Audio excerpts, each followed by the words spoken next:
najmoderniji digitalni rendgen aparat je postavljen i upravo je počeo da radi pre nekoliko dana, što će dodatno da omogući bolju dijagnostiku i bolje lečenje pacijenata koji dolaze u ovu specijalnu bolnicu. S druge strane, ulaganja u kompletan drugi sprat ove bolnice, dakle renoviranje, sanacija i ono što smo danas pričali i došli do zaključka, naravno da obzirom na značaj koji ova bolnica ima u zdravstvenom sistemu grada Zrenjanina, sigurno da i grad treba da se uključi i da potpomogne kada su u pitanju neke stvari. Konkretno, dogovorili smo da krenemo sa zamenom poda u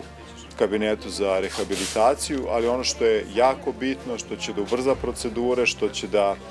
stvori dovoljno vremena, dakle, da se lekari bave svojom strukom, da smanji administrativni teret kada su u pitanju papiri, papirologija, to je nabavka informacionog sistema za laboratoriju, takozvanog LIS informacionog sistema, i mi ćemo kroz narednu skupštinu i rebalans gledati, dakle, da obezbedimo sredstva kako bi ova ustanova mogla da dobije taj